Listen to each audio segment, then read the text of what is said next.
कधीच नाही चुकणार तुमचे फेवरेट टीव्ही शोज झी5 सोबत, तेही एकदम फ्री। नमस्कार, तुमचं डॉक्टर सविता बलकार। नाव? माहेरचं? माहेरचं बलकारच आहे। सासरचं? सासरचं डहाळे। डहाळे? राहुल डहाळे। कुठलं माहेर तुमचं? माहेर अकोला आणि सासर? बीड पैठणी वेदना। आणि आता राहता? कोपरखाई। कोपरखाई। अच्छा, किती वर्ष झाली लग्नाला तुमच्या? लग्नाला आता 20 वर्ष झाली। 20 वर्ष। ते काय करतात? डेंटिस्ट। तुमच्या मिस्टरांचा स्वभाव कसा आहे? खूप छान आहे सर। हां, चांगला आहे एकदम। चांगला म्हणजे सगळं सांभाळून घेतात।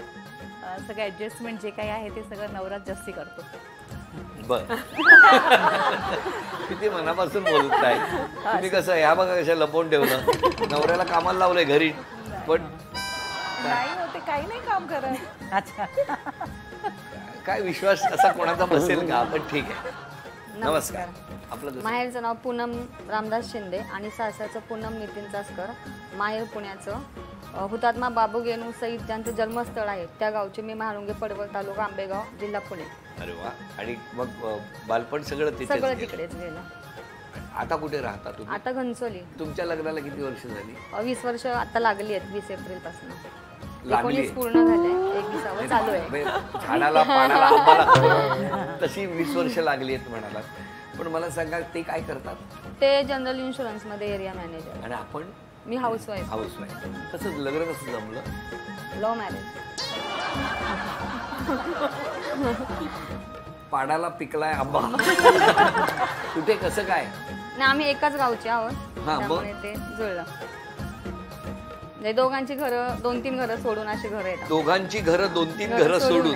हो। लक्ष होतं लहानपणापासून? नाही नाही, असं काही नाही। अरे म्हणजे त्याच्याशिवाय लव्ह मॅरेज कसं काय? असं काही नाहीये, म्हणजे बघणं होतं ना। हां। आणि मग ते तुम्हाला बघत होते 2 घरं सोडून जाता येता, हो ना? आणि तुम्ही त्यांना बघत होता? हो। मग कितवीत असताना त्यांनी प्रपोज केलं तुम्हाला? 10वी। 10वी। मग शिक्षणातला इंटरेस्टच गेला? लगेच होकार दिला? नाही, 1-2 महिने वाट पाहिली नंतर। पण मग त्या गावात किती घरांचं गाव होतं ते? ते 12 वाड्या, म्हणजे 12 आपण वाड्या बोलतो, आणि एक गाव असं मिळून एक पूर्ण गाव आहे। गाव होतं, पण त्याच्यात तुम्ही कोणाला कळूच नाही दिलं? नाही, त्यांच्या घरी माहित होतं सगळं। कधी कितवीत कळलं त्यांच्या घरी? कळलं 1-2 वर्षानंतर कळलं घरी। पण 2 वर्ष कसं लपवून ठेवलं? मला जरा प्रश्न आहे, कारण एवढ्या छोट्या गावामध्ये कसं लपवून ठेवलं? कोणालाच अंदाज नव्हता आला सुरुवातीला? नाही आला, म्हणजे असं। पण बघणं सुरू होतं, भेटणं सुरू होतं? भेटायचंही नाही जास्त। नाही, कुठे भेटणार? फक्त बोलायचं। फक्त बोलायचे? कसे? फोनवर? नाही, फोन कुठे होते मग काय करायचे? कसे भेटायचे? चिठ्ठ्या। तुम्ही चिठ्ठी लिहिली होती? हो, त्यांनी लिहिली होती, मी नव्हती। पण ती पकडली नाही कोणी कधी? पकडली, त्यांच्या बहिणीने एकदा पकडलेली। मग काय झालं? नाही, घरी कळलं, झाला तमाशा थोडाफार, मग झालं नंतर क्लिअर। पण चांगलं झालं? हो, आता व्यवस्थित? आता आहे व्यवस्थित। बघा कशा जुन्या आठवणीत रंगून गेले। तुमचं माहेरचं नाव? नितिजा सतीश राणे। आणि सासरचं? नितिजा स्वप्नील फणसेकर। आवाज का कमी झाला तुमचा? एकदम मोठ्याने बोला। हा। आणि किती वर्ष झाली लग्नाला? 10 वर्ष झाली सर। कसं जमलं तुमचं? आमचं एका ब्युरो म्हणजे तो जमला आहे। सो जेव्हा मी त्यांना भेटायला गेली तेव्हा म्हणजे ते मला असे बघत होते, ओके मी वॉज ड्रिंकिंग, म्हणजे ते हे पित होते ज्यूस, म्हणजे असे बघत होते, अच्छा ही एका मुलगी, बरं मग काय तुम्हाला काय आवडतं, हे आवडतं ते आवडतं, म्हणजे आवडीनिवडी विचारून वगैरे असं नॉर्मली असं म्हणजे पहिल्यांदा ज्यूस पिताना असे बघत होते? हो, मला असं वाटलं की मी प्रोफेसरला तर मी एका इंटरव्ह्यू द्यायला आले नाहीये ना, असं वाटलं? नंतर मग आम्ही पहिल्यांदा भेटलो, थोडंसं एकमेकांबद्दल जाणून घेतलं, आम्हाला आमची मनं जुळली, मग परत एकदा आम्ही भेटलो सेकंड टाइम। दुसऱ्या वेळेला कसे बघत होते? असे? दुसऱ्या वेळेला एकदम नॉर्मल बघत होते? पहिल्यांदा फक्त जरा वरच्या चष्म्यातून बघत होते, हो ना?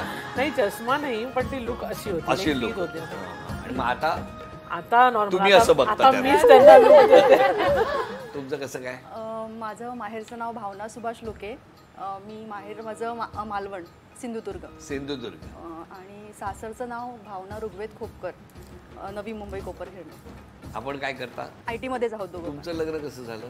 आमचं अरेंज लव्ह म्हणू शकतो, म्हणजे मॅट्रिमोनी साईटवरूनच झालं, पण पहिल्यांदा आम्ही दोघंच भेटलो होतो आणि माझा नवरा एवढा लाजाळू आहे की तो बघतच नव्हता माझ्याकडे. तुमच्याकडे मला ना तुमच्या सगळ्यांच्या नवऱ्यांचं बघणं फार इंटरेस्टिंग आहे. पहिल्या भेटीत हो की नाही? आणि तो बघतच नव्हता. मग मला असं वाटलं घरातल्यानी फोर्स केला म्हणून हा आला.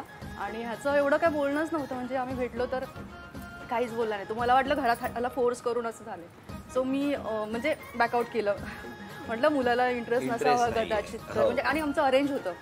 आणि असं पहिल्या भेटीत एवढं काय झालं नव्हतं. मग त्याच्या आईने वगैरे मला सांगितलं, माझ्या घरातल्यांनी सांगितलं, म्हणजे त्याची फॅमिली वगैरे माझ्या घरातल्यांना खूप आवडली होती. सो मला सांगितलं परत एकदा सेकंड मीट करा, असं एकदम पहिल्या भेटीतच होत नाही. बरोबर आहे. मग त्यावरून नंतर मग झालं, म्हणजे मला पण तो ओके वाटला. मग नंतर मग आम्ही फोन नंबर वगैरे शेअर केले, बोलायला लागलो. आणि मग असं झालं की म्हणजे मला जे म्हणजे जसं पाहिजे तसंच आहे एकदम, तसंच मिळाला. हा म्हणजे असं मला असं होतं की म्हणजे अरेंज जरी असेल सुद्धा तरी सुद्धा असं काय मनातनं वाटलं पाहिजे, अशी घंटा वाजली पाहिजे. मग कुठे वाजली ती घंटा? सेकंड भेटीनंतर म्हणजे आम्ही बोलायला लागलो. हो ना. आणि मग बोलायला लागल्यानंतर मग म्हणजे तो सुद्धा म्हणजे आम्ही चांगले जलप झालो होतो तोपर्यंत. आता किती वर्ष झाली लग्न? 10 वर्ष झाली. 10. आणि मैत्री कुठे झाली तुमची? आता मैत्री कशी सुरुवात झाली तुमची?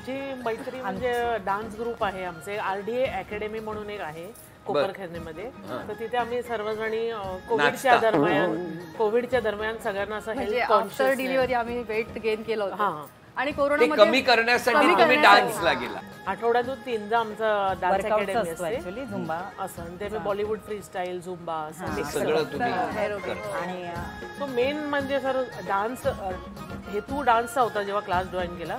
पण आता इतकी बॉन्डिंग झाली आहे की म्हणजे आम्ही म्हणजे एव्हरी वीकेंड लाईक सॅटर्डे किंवा समथिंग ना आम्ही पिंक करत. पण जनरली बघा ना, मला तुम्हाला तेच विचारायचं, जेव्हा तुम्ही आता मैत्रिणी म्हणून भेटता तेव्हा खाणं तर होत असेल? हो सर.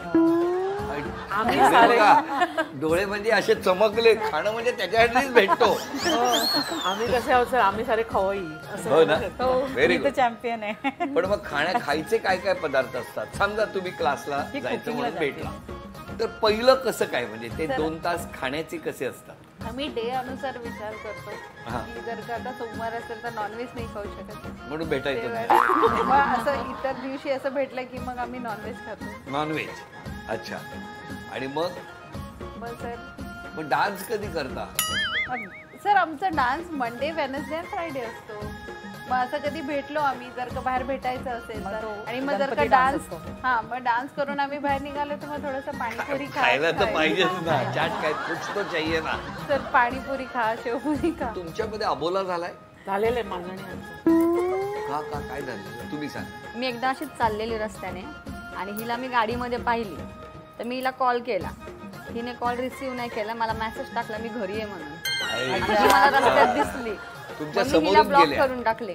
तुम्ही ब्लॉक केलं? मग नंतर ती सॉरी बोलली. तुम्ही असं का केलं? त्याला येतील म्हणून गाडीत बसली? नाही सर, ऍक्च्युली काय झालं, माझं फोन मी ऍक्च्युली घरी विसरलेली. सो त्याच्यामध्ये गैरसमज झाला. तो बाय द टाइम मी जात होती माझ्या माहेरी, पण त्यांनी मला बघितलं आणि तेवढ्यातच मी यांना म्हटलं की माझा फोन राहिला, आपण परत जाऊया. आणि मी घरी गेले आणि तेवढ्यातच त्यांनी मेसेज केला. तर त्यांना काय वाटलं की क्षणात त्या पुढे निघून गेल्या. झी5 ॲप डाउनलोड करा आणि पहा सर्व एपिसोड्स एकदम फ्री.